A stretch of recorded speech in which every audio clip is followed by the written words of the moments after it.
Hey folks, welcome back to Gaming Garbage, where we take a look at games, chat about the gaming news in the industry, and of course, stream for fun. Today, PlayStation has announced a new multiplayer game, and I'm suspecting too that it's also live service. It's called Horizon Hunters Gathering, and this is their announcement trailer that they just dropped a few days ago. Actually, 19 hours ago. And yeah, people so far are not happy, and I've already seen the trailer, and I'm not happy about it either. And we're kind of going to go into why. So here it is. From the ashes of the old world came machines. For ages, they were the guardians of the natural world. And they turned against us. Now, they're getting deadlier by the day.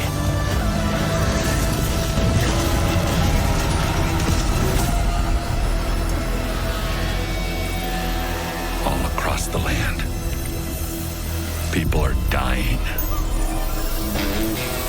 That's why our leader gave me this command. There's your girl. Fight back. And to do that, we need a team. Soldiers who always hold the line.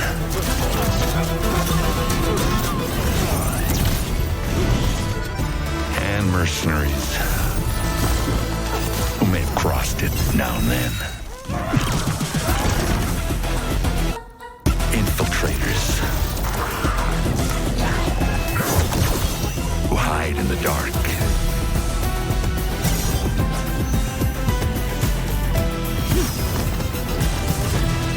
And champions who shine in the light. Upstarts whose stories are just beginning. So these are the heroes that we're going to have. And legends.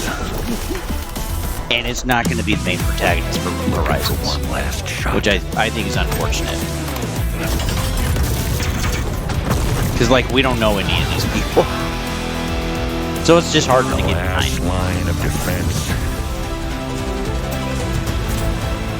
For those who need it most.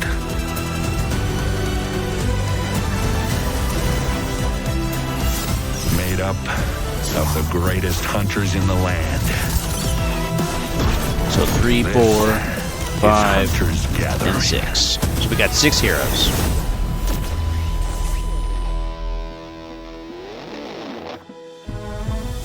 So yes, we're going with a very different look here, and that's very much by design.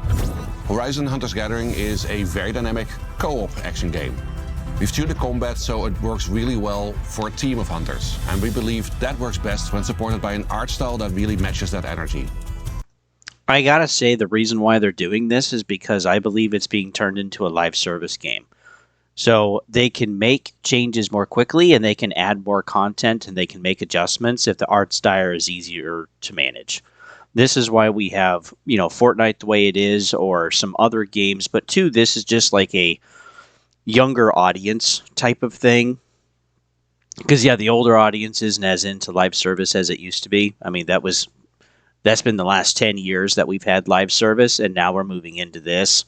And so yeah, this is definitely for a younger audience. So it's supposed to be happier, go luckier. But I feel like they should have gone with more of a nitty gritty thing. But then again, that also would have been, that would have cost more money, take more time, and harder to make live service out of it. Take a lot more devs to actually do that. We're going to be showing you more gameplay in a minute, so you can judge that for yourself.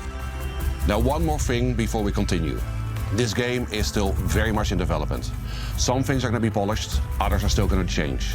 And that's exactly why we want to bring you in this early. So stay tuned till the end, because we want to invite you to come and help playtest the game with us and be part of giving the game its final shape. Hi, I'm Ryan Buck, game director at Guerrilla. With Hunters Gathering, we're bringing back what makes Horizon so unique. Set in the American West, 1,000 years from now, civilization has collapsed. The hunters are all that stand between the tribes and the massive animal-like machines that threaten their survival. And the crisis is only getting worse. The machines have grown deadlier and they're more dangerous by the day. Someone has to step up and push back, and that is the Gathering, a crew of unlikely heroes venturing out into the wilds to stop the machine threat. We'll launch with a roster of hunters that grows over time. In our first playtest, there you go, there's part of your live service. Rem, Sun, and Axel. More heroes are coming. 3 hunters with very different approaches to combat and teamwork. Let's fight. Combat is at the core of Hunter's Gathering. So this has this kind of like Final Fantasy style. It is tactical, Monster Hunter and Wilds. skill-based. We took the precision and tactical depth It very of much Horizon's looks like combat something like that. and build it for a team environment. You'll have to read enemy movements, time your attacks, and combine abilities with your squad to take down the most powerful machines. It is a challenging game, and you really have to earn that victory. Now, when you start a mission, you pick and prepare your hunter. Each has very different melee, ranged playstyles, and weapons. You can select between classes for each hunter that change their Yeah, abilities. man, this still from looks tank like a live to service support game. or tactician. During a hunt, you can tinker with a roguelike build system. Every machine encounter you beat gives you powerful tactical options. You've got perks, weapon upgrades, and various upgrades to your stats. So we got Each a rogue run, system, you'll have to items, try and find different the upgrades best for your possible weapons and combination of skills. power-ups that take on the biggest machine.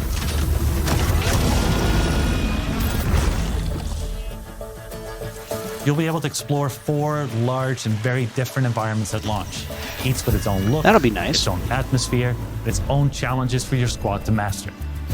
At the center of it all is the Hunter's Gathering. This is where you upgrade your gear, tweak your loadout, and team up for the next Yeah, hunt. that's very It is also Monster just Hunter a fun Wilds. place. Yeah, the more I For watch example, this, you it can feels hang like out in Monster your Hunter own Wilds. We got customizable emotes, we campsite, got and where you can then kind of like head hang back out and into the stuff. woods. Let's get out there. Looks like we got 5 different locations. Horizon Hunter's Gathering is all about challenge and mastery, and the missions that you go on lean right into that. During our first playtest, you'll get to try 2 very different mission types. Let's show them what we got. In Machine Incursion, you fight to stop a large-scale machine assault on the tribes. Here we go. With your squad, you plan and coordinate which randomized power-ups to The map collect kind of looks cool with the different quests and stuff. before facing a relentless boss machine. Work together, win together. Time is limited, with a violent storm closing in that cuts down your options to get Oh started. my word. The next is Cauldron the Sword. In this multi-stage dungeon, the hunters take the fight to the enemy. You decide which path to take, from brutal machine encounters to really challenging obstacles. They all require teamwork. Every clear chamber shapes your run and gives you power-ups to descend deeper and claim the rewards. These modes are the foundation of Hunter's Gathering.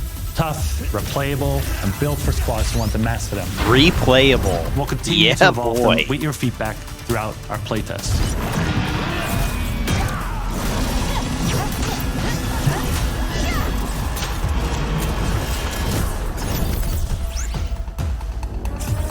At launch, you'll be able to play the story campaign solo with NPCs or together in co-op. But that won't be part of the playtest. We want you So to experience solo the and story fresh with a when the party, game is that's ready. nice. You can What choose. we can say is that it's fully canon within the Horizon universe. Because, yeah, It maybe you got a introduces new specific thing you're characters, looking for, or you got to threats, do. and new mysteries. It's that just extend easier by this yourself. part of the world. And the story doesn't stop at launch. We'll keep adding new adventures over time to the game. So the story progression is going to be that kind of like seasonality. You're adding new things, new missions. And then as soon as there's a hiccup and stuff gets delayed, it's going to affect the game. We've seen this repeatedly already with Destiny. We're probably going to see it with Marathon. And we've seen it with other live Hope service you've games too. enjoyed your first look at Horizon Hunter's Gathering. We're beginning a journey, and we're inviting all of you. Though it's still early days, you can expect more regular development updates and playtest announcements from us in the coming months. To stay in the loop on all of the latest news about the game, we've launched a brand new Horizon Hunter's Gathering Discord and social channels. We'd love to see it in. From all of us at Guerrilla, thank you for joining us today.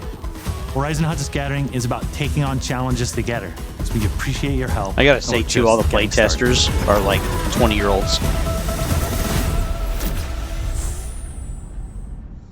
So yeah, that's the type of audience they're probably going for, is like streamers. PlayStation 5 and Steam. PlayStation. Day and date. Well, man, this is where I get frustrated because we're pushing another IP that isn't really having another integration, isn't really getting anything new, and they're not going to be pushing anything really toward the story in the way that most of the players want that have grown up with Horizons. And again, that's frustrating. And I feel like they could do more. They could focus on more. But again, what are we going to do? And then, too, they've also been pushing The Last of Us, which, again, like they've pushed remasters. They've done some other stuff. And it's like, wow, this is a new direction. And I think new is good. I think it's good trying new things for studios and stuff. As you can see, clearly 15,000 likes to 30,000 dislikes so far, roughly within the first day of announcing this thing. Folks are not overly excited because, again, the push and the thing that they're not telling you is just a live service. But I mean, the menu, the loadouts, all of the things that they're having you grind for and stuff. It does look like there's a lot of quests and missions. I do like that there's 4 different biomes and that they're kind of different, visually appealing for the most part. But again, this is also for a younger audience. And I think they're trying to kind of cater to those that are playing the Rocket League, the Minecraft, the Roblox, the FortNite, and they're trying to cater to that audience. And I just think that's the wrong audience to go for because I don't think they're overly going to care. The problem with Black Hole Games is that the players have already invested in where they want to invest. And that's not really going to shift or change much or do anything. And yeah, that's really frustrating because they have an entire audience, or they could have an entire audience.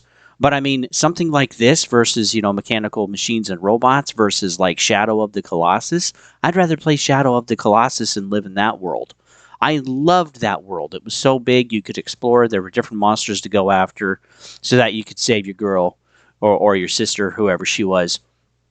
And that was awesome. That was awesome. And they remastered or reported the game like 3 different times for a total of 4 different types of games from PlayStation 2, 3, 4, and then like a remaster. And it's just like, why can't we get any more of that? And it's their own IP. That's something too that I also don't understand. But again, we're pushing more Horizons. We're pushing stuff more like Concord. We're trying to find more things to make into a live service game, like God of War live service from Blue Point. I'm so glad that got canceled. But not to say that they won't try it again in some other capacity.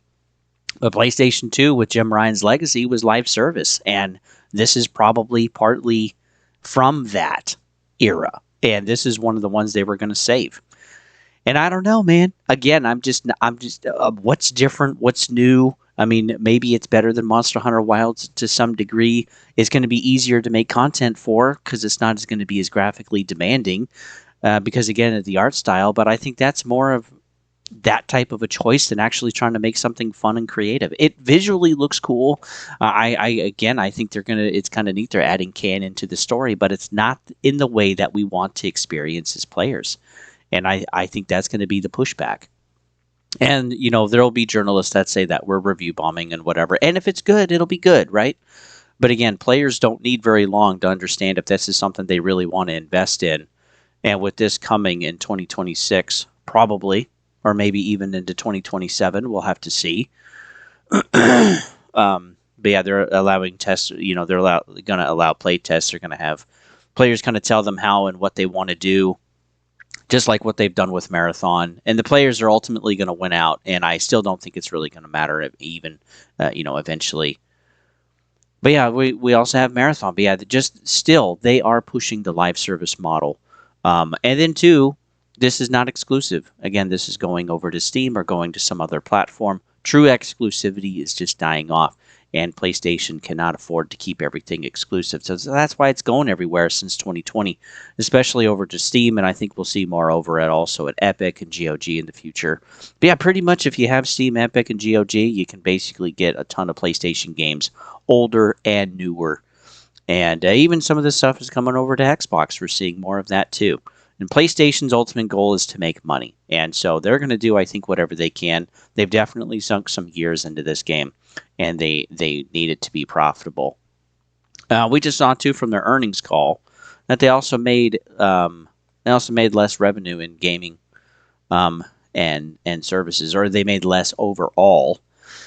And which is a little expected because, again, their hardware was down just like Xbox was down, but Xbox was down like 70%. That was pretty insane for consoles, but PlayStation was also down as well. So they want to make sure that they can get some money, that they can get some more turnover from PlayStation 4 to PlayStation 5. And yeah, it's not for PlayStation 4. I think PlayStation is also going to be pushing PlayStation 5 as much as they can. But yeah, as for the game itself, show me what's different. Show me where the hook is, because it's Horizons that's getting old. At least it's not like The Last of Us, but I think The Last of Us multiplayer would have been more exciting, but they did cancel that, unfortunately, for Intergalactic Heretic Prophet, but that's probably coming in until 2027. So we got a while for that game, and still this year we have Saros, which is coming earlier this year, and then we also have Marvel's Wolverine that's coming this year as well. But yeah, I'm just curious exactly where the hook is, because personally, I just don't see it. I'm sorry. I'm burnt out on live service. I'm glad that it's more PvE and not PvP. We have a lot of PvP right now, and there's a certain type of audience for that. But there's also other types of audience that like Helldivers, that like Pal World, that like open world environments where it's PvE. That's more exciting, and there's definitely an audience for that. So yeah, maybe because of that it'll take off, but again, we'll have to see. I don't know. Thanks for tuning in, folks. If you liked the vid, go ahead and like, sub, all that jazz, and share it for me. And with that, we'll see you guys on the next one.